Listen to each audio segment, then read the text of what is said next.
Welcome back to Technology Behind Business. Disaster recovery is something many companies delay. They don't worry about it until it's too late. But the earthquake in Christchurch, the tsunami in Japan and the recent floods in Queensland all show how vital it is to have an emergency plan. Now, how can business prepare their IT systems for the worst? Our expert panel today includes Phil Offer, Small Business Marketing Director with OPTUS, Dave Stevens, Founder and Director of Brennan IT, and Matt Keays, the Chief Information Officer at Super A-Mart. Good to have you on the team, guys. Thank you very much. Matt, can I start with you? Because your business was hit by the floods in Queensland over summer. Tell me what happened. Yeah, well, I guess if we roll back to December, we started talking to Brennan IT about improving our existing disaster recovery strategy and crisis recovery process that we had for the business. The incumbent solution that we had was we thought was adequate, but there were risks associated with it, and one of them was that a lot of our disaster recovery systems were located at the same premise. So whilst they were in different buildings, with a flood the size that we had in Brisbane in January, all our disaster recovery systems were affected as well. Had you, Matt, updated your disaster recovery systems before the floods hit?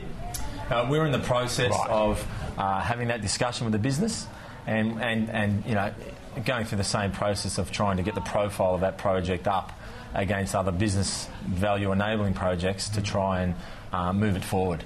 And we were in discussions with Brennan. We were looking at taking our recovery systems away from the building next door and putting them somewhere else where it reduces your risk profile. But like a lot of people, we hadn't actually got to that particular project, and lo and behold, the floods came along in January and caught us off guard. I'll open this to the whole panel, Dave and Phil. What are the lessons that businesses have learned in Queensland about managing their data and whether or not having a data recovery system is a priority or not? Many companies who thought it wasn't, sadly, discovered it was. Dave? Well, I think that the number one thing we see is that lots and lots of projects are getting up now. So lots of budget got approved, late January, early February, March, and there's lots of action. And the second thing I think we've seen the most of is the fact that previously, cloud solutions, and which is where your data's not actually in your building, it's up in a private cloud in a hostess environment, was considered perhaps to have some security issues with it. They were worried about their data not being with them and not being able to touch it. And now lots of clients realise that that's such a huge security benefit. And the difference is black and white. At the time the waters rushed in was terrible news. That's exactly right. And now that they've seen, I suppose, the better data centres of Queensland, that didn't go under and continued to trade, etc., they're very much looking at that as an option. Phil, how do we define disaster recovery, though, for medium to small business? Is it... Many would understand it is backing up, but it's more complicated than that. Yeah, I think first of all, actually, for a lot of small business, I talk about it as insurance. Because when you talk to a small business disaster recovery, they're thinking of these myriad of plans. But we say, look, you've got your physical premise insured, probably your equipment and your physical assets. But the hardest thing to actually replicate is your own data. So, you wouldn't actually wait till your car gets broken in before you actually got an insurance policy. But when people talk about their own data, they don't seem to sort of really understand that. And, it's, there can be real benefits to making sure in terms of time to get up and running that you've got that sort of insurance in place. Can I go to the heart of what a business can do, though? I'm sure there are many businesses, medium, small or larger, who watch this and think, well, hang on, I need to talk to my IT team about disaster recovery. What are the first couple of things they need to ask their IT managers? Well, I think the first one is, if you get to, your physical premise is actually damaged, is what happens to the data. So in a survey that Optus Business has done, 72% say that they've got some form of actual backup. But actually, that varies between about 80% for the top level of small businesses, but only 50% of the small ones. And of that group, only 20% have actually got it stored off-site. So for exactly what Matt sort of experienced, for the majority of them, they haven't really got effective disaster recovery in place. And that's probably the big learning what we've had is, if your disaster recovery is actually on your site, then you really haven't got a full disaster recovery plan. No, and you're taking the risk fire, flood, a myriad of reasons why you could lose your data. Can I add to that? I think a lot of clients kind of replicate their data and they've got copies of it, but so the flood hits or whatever the case might be, you've got your data, you're like, great, and what am I going to do with it? How do I get my users access to the business systems that use that data? Adding to that, is the time to recover. Yeah. So, in our situation, we had great backups and offsite, so we were able to pull them into Brennan, within on the same day, I guess, of when the flood hit. But then it was the time to recover. And does that meet your business objectives in today? And that's the question that you have to answer. So in your example, Matt, you had like a core business system, an ERP that got up, was up and running very, very quickly within kind of minutes of the flood. Or an ERP, David, emergency. Like running a warehouse. System, right. Okay. Yep. I guess the crux of our business systems being our inventory system and our pricing and managing our products.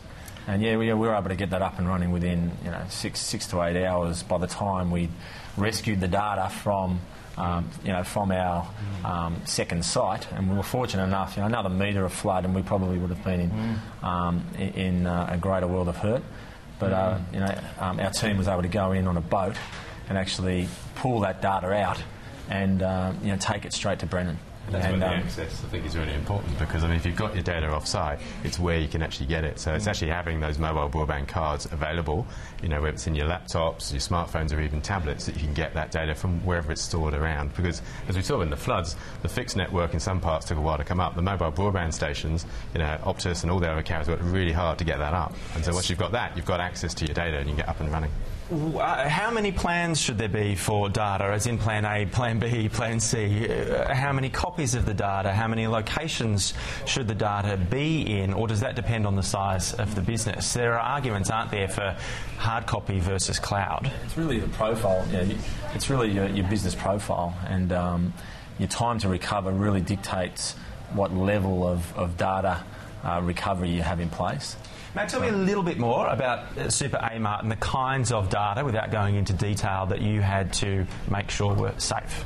Yeah, our core inventory system, which drives all of our warehousing and our store selling operations. Just to make sure. At all of our 30 sites across Australia, plus 6 warehouses in different states. So it would be inventory data, customer data, order data, potentially all of that. Yeah. And so we regarded that as critical, so that was replicated in real time. But as I said before, the location of that data was also at a site that had a risk profile during that flood. Fortunately, it wasn't affected. We were able to then move that to Brennan and then bring that up, within a short period of time that was acceptable to the business.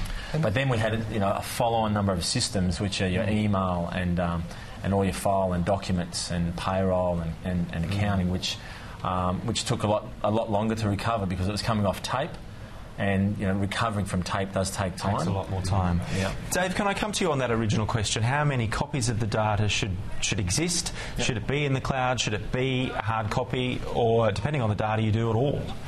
I agree with Matt. I think it depends on the profile of the business and specifically the applications that you're looking at. So, in Matt's example, their ERP system, the core business system, was quite well protected. It was multiple copies of data, and there was redundant systems, and it might have been in a location with a risk profile, but that soon got sorted.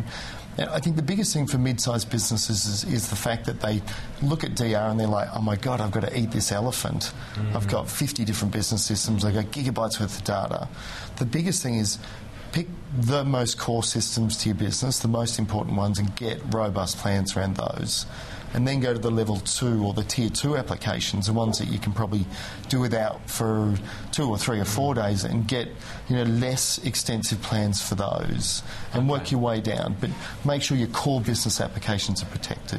Phil, what are the top 3 things that businesses should do post-watching this when they want to tackle the issue of disaster recovery? I think the most important one, it's really clear in your mind, is actually to do something about it now. So whenever we get these peaks of disasters that we've had, you get the interest coming in.